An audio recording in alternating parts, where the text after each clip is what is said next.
Gracias, como lo habíamos platicado, está con nosotros el doctor Horacio Vives, usted lo conoce bien, un experto en asuntos políticos, académico, articulista, un conocedor de estos temas. Doctor, bienvenido.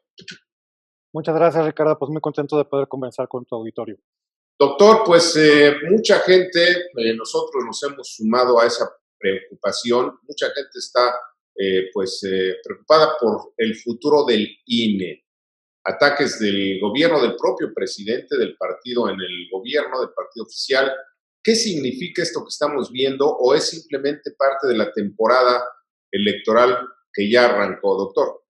A ver, yo te diría que es las dos cosas. Por un lado, creo que hay que entender que en general, en cualquier condición de arbitraje, pues los regulados van a tener siempre la tentación de alguna manera criticar, ¿no? De golpear al regulador, ¿no? Golpear al árbitro. Yo creo que esto es de alguna manera normal, no solamente en el ámbito electoral, sino en cualquier otro ámbito. Entonces, eso es una parte que creo que hay que entenderla con cierta normalidad, porque a lo largo del tiempo hay que recordar que pues estas son digamos, contiendas, no me refiero específicamente a las campañas, sino periodos muy largos de regulación, de arbitraje, pues la autoridad electoral en este caso va a emitir pues una serie de fallos o de decisiones que no le van a gustar a uno, a varios o a algunos jugadores en bloque. Entonces, esa es la parte que creo que hay que considerar que es normal. ¿Qué no es normal? Sí. Y creo que esa es la parte que nos debe de preocupar, que nunca habíamos visto, me parece, desde la fundación del entonces IFE en 1990, su transformación a un IFE independiente en 96, y todo este periodo largo de construcción, de consolidación democrática en México, nunca habíamos visto un gobierno que de maneras tan distintas atacara a la autoridad electoral, específicamente a la autoridad administrativa. Creo que eso es la novedad, porque no solamente tiene que ver con lo que ha ocurrido ahora específicamente a lo largo de la campaña, sino ya algunos meses atrás. Recordemos los intentos de reducir el presupuesto, bueno, que en realidad ocurrieron, esta idea de pensar en intervenir en el funcionamiento interno del instituto a través del cambio de la presidencia rotatoria, en fin, no es una novedad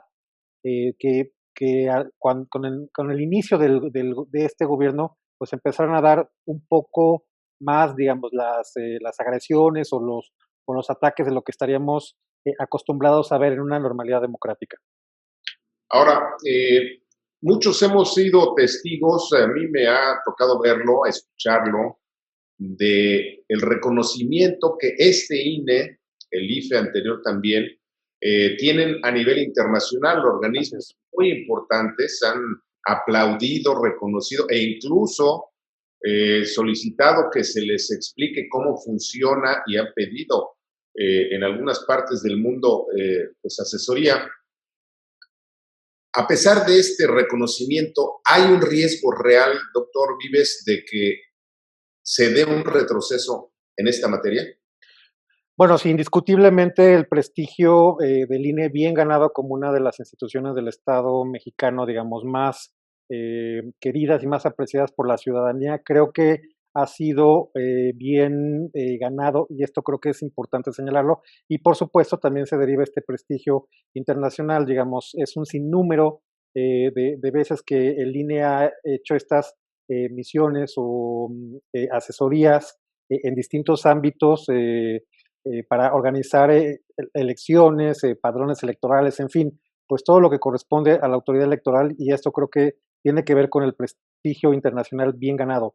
A ver, yo te diría que sí hay un eh, riesgo en tanto la tentación por los ataques y por las descalificaciones a la autoridad electoral eh, sean, digamos, cada vez más insistentes, cada vez más consistentes y profundas.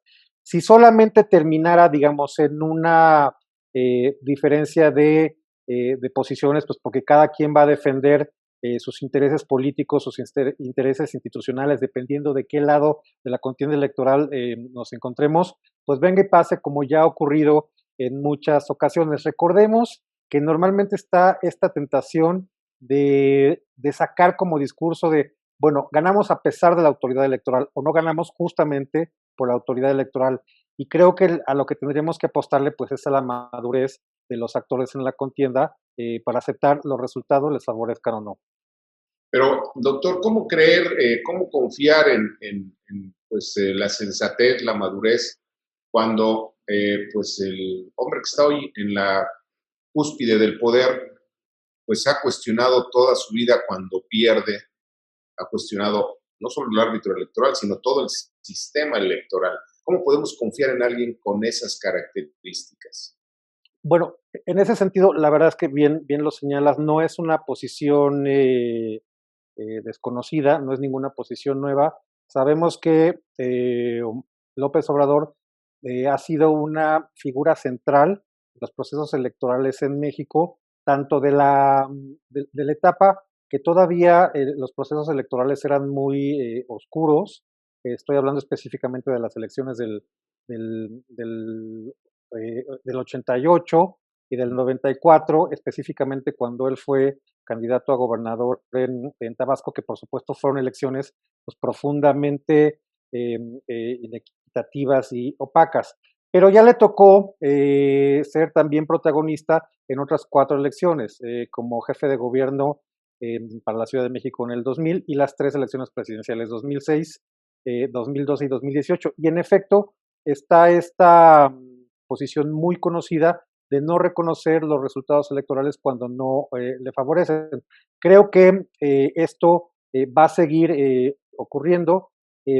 También lo hemos visto en los procesos electorales locales de los años anteriores, cuando no han ganado los candidatos, digamos, por ejemplo, a gubernaturas afines al partido o a la coalición, está esta tentación de descalificar los resultados electorales. Y una cosa es, digamos, el legítimo derecho a impugnar una elección, pero más allá de esa cuestión estratégica, lo que creo que no debería de ocurrir es no reconocer estos resultados y me temo que en efecto pues vamos a seguir observando, digamos, esta reacción de no aceptar resultados electorales cuando no favorecen. Doctor, algunos hemos dicho, yo asumo, lo he dicho, hay quienes me han criticado y me dicen que es exagerado, pero técnicamente hablando, lo que está ocurriendo está muy cerca de un golpe de Estado a una institución como el INE. ¿Ese riesgo existe? Mira, yo no diría que es un golpe de Estado, pero sin duda alguna lo que hemos visto, y no solamente en el caso del INE, sino en el caso de otros organismos constitucionales autónomos que ejercen funciones de Estado que no están en el ámbito del Ejecutivo o del Legislativo, que en este caso tiene un claro predominio y influencia el Ejecutivo, que sería, digamos, exactamente el mismo grupo político. Creo que está esta tentación muy fuerte de tratar de debilitar, de colonizar, incluso en algún momento desaparecer. Recordemos lo que ocurrió al principio del semestre con el INEE, el Sí. Instituto para la Evaluación de la Educación, ¿no? Y con los nombramientos que se hacen ya sea para estos cuerpos colegiados de organismos constitucionales autónomos y también con las propuestas de nombramientos para, por ejemplo, las ministras de la Corte. Entonces, creo que de manera natural sí hay esta tentación, evidentemente, de tratar de impulsar perfiles eh, ciertamente a modo, que tal vez no tengan las capacidades técnicas y políticas adecuadas para cumplir con estas funciones tan importantes. Y esto es algo que hemos visto no solamente en el caso de la autoridad electoral, sino en otros organismos constitucionales autónomos y reguladores de distintas actividades de la vida pública en México. Bien, doctor, si nos permite, vamos a una pausa. No se vaya, volvemos.